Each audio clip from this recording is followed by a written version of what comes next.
단 한 글자였습니다. 그러나 그 글자 하나가 수십 년간 감춰졌던 가족의 역사를 열어젖혔습니다.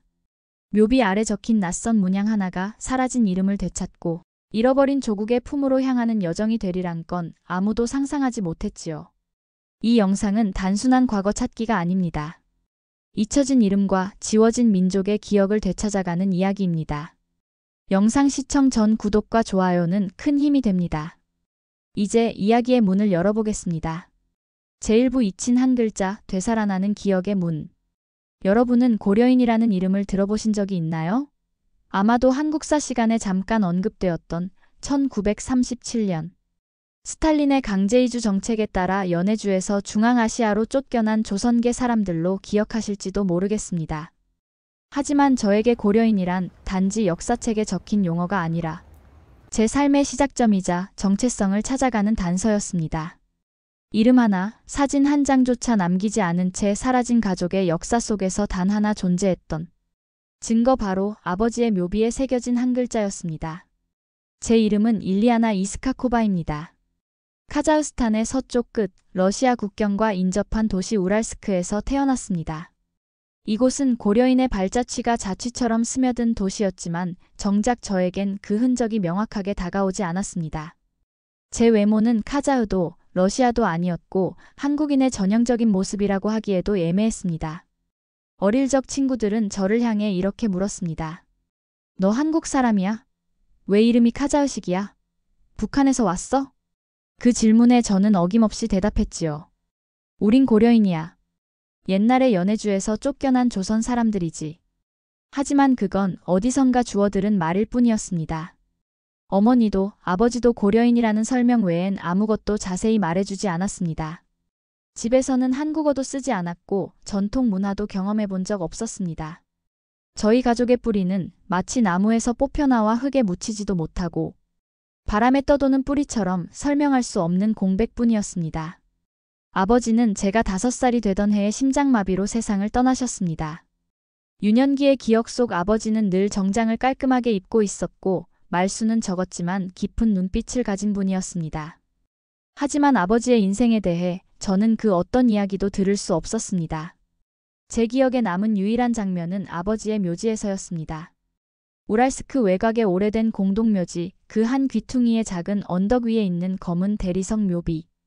거기에는 세르게이 이스카코프라는 이름 아래 눈에 익지 않은 낯선 문자가 새겨져 있었습니다. 그 글자는 러시아어도 아니었고 카자흐 문자인 키릴 문자도 아니었습니다. 기묘한 곡선과 점이 교차된 그 한 글자는 언뜻 보면 단순한 장식처럼 보였습니다. 어린 저는 손가락으로 그 문양을 더듬으며 왜 이런 게 여기에 있을까 하고 지나쳤을 뿐이었죠. 하지만 그 정체불명의 문자는 제 안에서 자꾸만 자리를 차지해갔습니다. 잊으려 해도 잊히지 않는 무게였습니다. 그 무게의 정체는 대학 2학년 봄 학기의 어느 수업에서 드디어 밝혀지기 시작했습니다.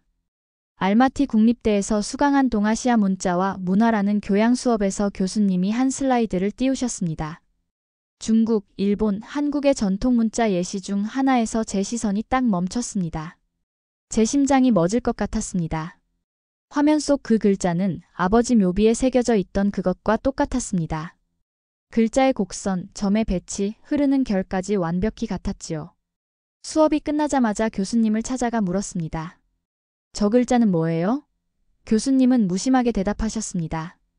그거요? 강이라고 읽어요. 물강자의 발음은 잉에 가까워요. 그 짧은 설명 하나에 저는 말문이 막혔습니다. 왜 아버지의 묘비에 그 글자가 새겨져 있었던 걸까? 강이라는 글자가 단순한 이름일까?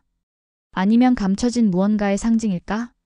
곧 겨울 방학이 되어 저는 우랄스크로 돌아갔고 눈 내린 언덕을 따라 다시 아버지의 묘를 찾았습니다. 차가운 대리석을 손으로 쓸어내리며 그 글자를 다시 바라봤습니다. 이상하게도 제 손끝은 떨리고 있었고 마음은 가라앉지 않았습니다. 무언가가 그 글자 안에 있었고 이제는 더 이상 외면할 수 없다는 것을 저는 직감했습니다. 다음 날 저는 외할머니를 찾아갔습니다. 조용하고 단단한 성격의 할머니는 언제나처럼 담백한 식사를 준비하셨고 말이 거의 없으셨습니다. 저는 조심스럽게 말을 꺼냈습니다. 할머니, 아버지 묘비에 있는 글자요. 밑에 이상한 글자 하나 있는 거 보셨어요? 할머니는 조용히 고개를 끄덕이시더니 천천히 입을 열었습니다. 보았지. 그건 내 아버지가 죽기 전에 꼭 새겨달라고 부탁한 글자야. 내 아버지한테서 받은 쪽지에 적혀 있었다더라. 저는 놀라움에 눈을 떴습니다. 그럼 그 쪽지가 어디 있어요? 무슨 뜻인지는 아셨어요? 아니, 나도 몰랐다. 그냥 시키는 대로 했을 뿐이야. 내 어머니도 그 쪽지를 늘 바라만 봤다더구나. 그날 대화는 거기서 끝이었습니다. 외할머니는 그 이상 말하지 않았고 묻는 제게도 조심스러운 눈빛을 보냈습니다. 하지만 저는 결심했습니다. 이제 멈출 수 없다고. 아버지가 남긴 단 한 글자, 강. 그 글자에 담긴 진실을 밝혀야 한다고. 감정이 아니라 기록으로, 느낌이 아닌 증거로 아버지의 흔적을 추적해 나가기로 한 것입니다. 그때부터 제 여정은 시작되었습니다. 제2부 기록되지 않은 이들의 땅에서 아버지가 남긴 글자 강. 단 한 글자에 집착하게 된 제 자신이 이상해 보일 수도 있었습니다. 하지만 저는 확신하고 있었습니다. 그 한 글자 안에 수십 년간 우리 가족이 말하지 못했던 이야기들이 농축되어 있다는 걸요. 이제 감상과 직감의 문제는 끝났습니다. 저는 증거를 쫓기 시작했습니다. 첫 번째 행선지는 알마티 국립도서관이었습니다. 고려인 이주사, 조선계 무등록 이민자, 중앙아시아 개척단, 강제. 이주 이전에 이주 경로 관련이 있을 법한 모든 키워드를 떠올렸습니다. 그동안 관심조차 받지 못한 주제들이어서인지 자료실 깊숙한 곳에는 아직 디지털화되지 않은 문서들이 산더미처럼 쌓여 있었습니다. 그 속에서 낡은 종이에 잉크 자국과 먼지가 쌓인 철제 캐비닛들은 오히려 저를 더욱 자극했습니다. 가장 먼저 확인한 것은 아버지의 출생 기록이었습니다. 단 한 장의 문서. 1948년 우랄스크 출생. 부모 정보 미기록. 출생 장소 불특정 지역 보건소. 거주지 개척단 배치 지역 외곽. 너무도 단순했고 동시에 너무도 기이했습니다. 고려인 가정은 대개 1937년 스탈린의 강제 이주 정책에 따라 연해주에서 중앙아시아로 이주해 왔습니다. 그 과정에서 어느 마을 출신인지, 어떤 집단 농장에서 근무했는지 등의 흔적이 남기 마련인데 제 아버지에겐 그런 기록이 하나도 없었습니다. 마치 애초에 존재하지 않았던 사람처럼 어떤 이주 경로에도 포함되지 않은 인물이었습니다. 그날 밤 저는 잠을 이루지 못했습니다. 이건 단순한 누락이 아니었습니다. 무언가 의도적으로 감춰졌다는 느낌이었습니다. 그 순간 저는 키워드를 바꾸기 시작했습니다. 고려인이 아닌 조선계 무등록 이민자, 강제 이주가 아닌 자발적 이주자, 그리고 망설이다가 입력한 키워드 가명, 성씨 은폐, 강. 그리고 그 키워드 중 가명 사용이라는 단어를 추가한 순간 뜻밖의 문서 하나가 검색되었습니다. 카자흐스탄 이주민 집단사 자료집, 1950년대 초 우랄강 유역 개척단 내부 보고서 발췌. 조선계 남성 중 일부는 실명 없이 등록되었으며 출신지를 밝히지 않고 고려인으로 편입된 사례가 소수 확인됨. 해당 인물들은 가명 사용, 단일 성씨 사용 또는 성명 누락 방식으로 존재가 확인됨. 순간 제 온몸에 전율이 일었습니다. 기록에 남겨지지 않은 사람들. 누군지 특정할 수는 없지만 존재했다는 단서. 우리 가족은 그들 속에 있었던 건 아닐까? 그때부터 제 조사의 중심은 기록되지 않은 사람들이 되었습니다. 며칠 뒤 국립도서관에 민족문화자료 기증 문서 업데이트가 있었다는 소식을 들었습니다. 저는 곧장 그곳을 찾았습니다. 담당 직원에게 조심스럽게 물었습니다. 혹시 강이라는 성씨로 등록된 기록이 있나요? 한 글자짜리입니다. 직원은 고개를 갸우뚱하더니 조심스럽게 검색을 시작했고 몇 초 후 제 눈에 멈춘 한 줄이 있었습니다. 일부 조선계 이민자들이 성씨를 밝히지 않거나 김윤, 최안강 등의 단일 글자만 남긴 기록 발견됨. 강제이주 이전 도착자일 가능성이 있으며 개명 혹은 신분 은닉 목적이 있었던 것으로 분석됨. 강. 그 글자였습니다. 묘비의 글자, 아버지가 끝내 말하지 않았던 그 흔적. 그리고 이제는 외할머니조차 모른다고 했던 그 이름이 공식 문서에서 드디어 얼굴을 내밀기 시작한 순간이었습니다. 며칠 뒤 우랄강 인근 개척단의 1950년대 문서 목록에서 단체 사진이 포함된 기록을 확인할 수 있었습니다. 사진 속에는 말쑥한 정장을 입은 남성 10명이 줄지어 서 있었고 그중 한 명의 얼굴이 제 심장을 멎게 만들었습니다. 정면을 또렷이 바라보며 입술을 다문 채 서 있는 그 남성. 어디서 본 듯한 그 눈빛. 저는 휴대폰으로 사진을 찍어 외할머니를 찾아갔습니다. 할머니 혹시 이분 저희 가족이랑 닮지 않았나요? 외할머니는 오래도록 사진을 들여다보시더니 천천히 고개를 끄덕이셨습니다. 그래 저기 오른쪽에서 두 번째. 저 사람 내 아버지가 지갑에 늘 넣어 다니던 사진 속 그 사람이야. 숨이 멎을 것 같았습니다.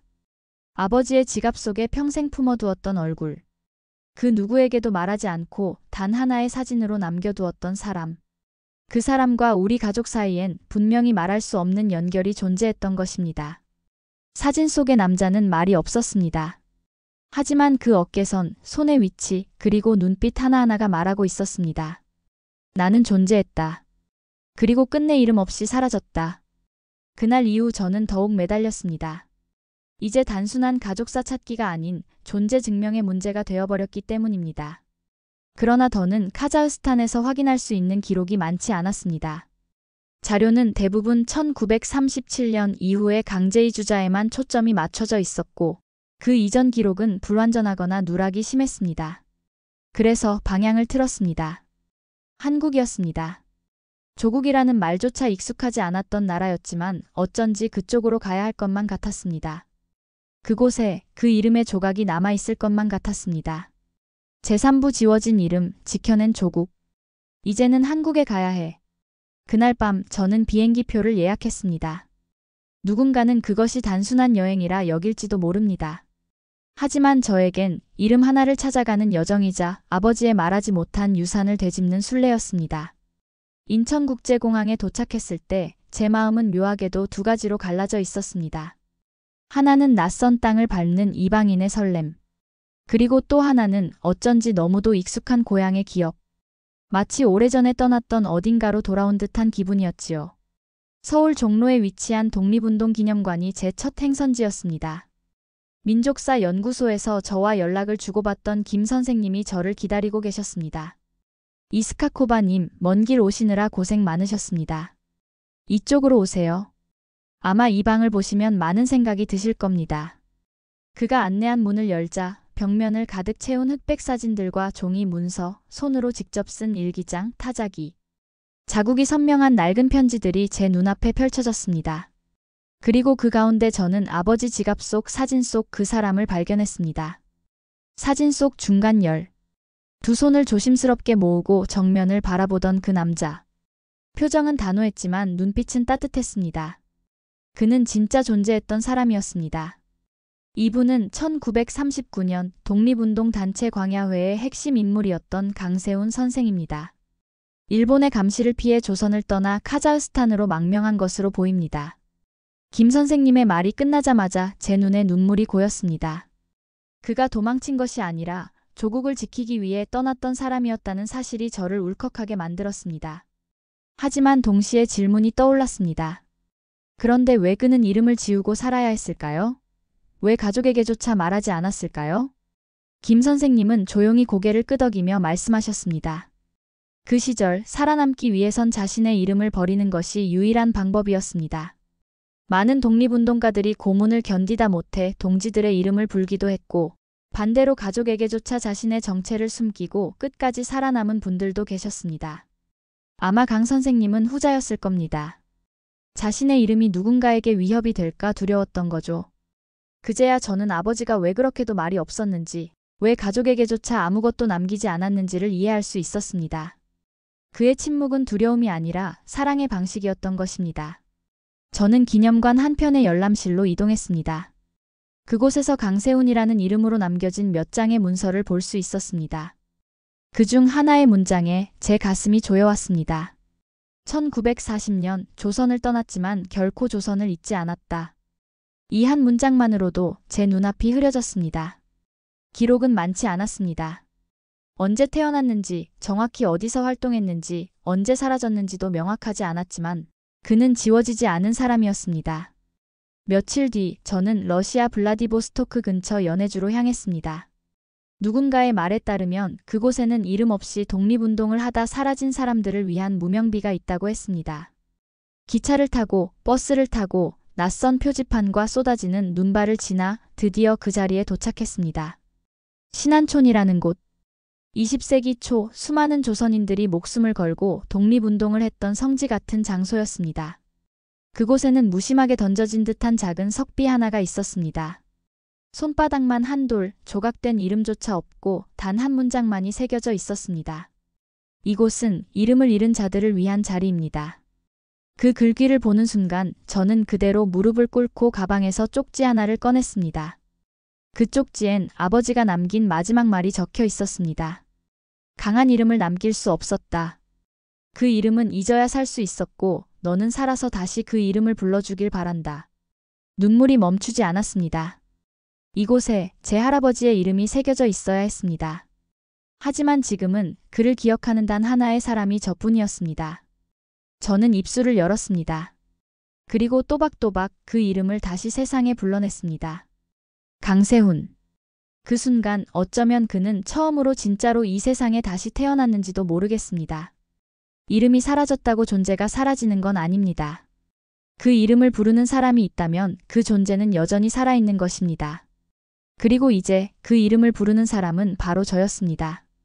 제사부, 다시는 잊히지 않을 이름. 강세훈. 그 이름을 제 입으로 처음 불렀던 날 연해주의 눈보라 속에서 저는 혼자였지만 외롭지 않았습니다. 무명비 앞에서 떨리는 목소리로 그 이름을 새겼을 때 마치 수많은 이들의 숨결이 제 등 뒤에 서 있는 것만 같았습니다. 이름을 잃고 살아간 사람들의 고통, 그리고 그것을 되찾는 순간의 감격은 단지 개인적인 일이 아니었습니다. 그것은 기억을 되살리고 역사를 다시 쓰는 일이었습니다. 저는 그날 그 자리에 한 송이 백합을 놓았습니다.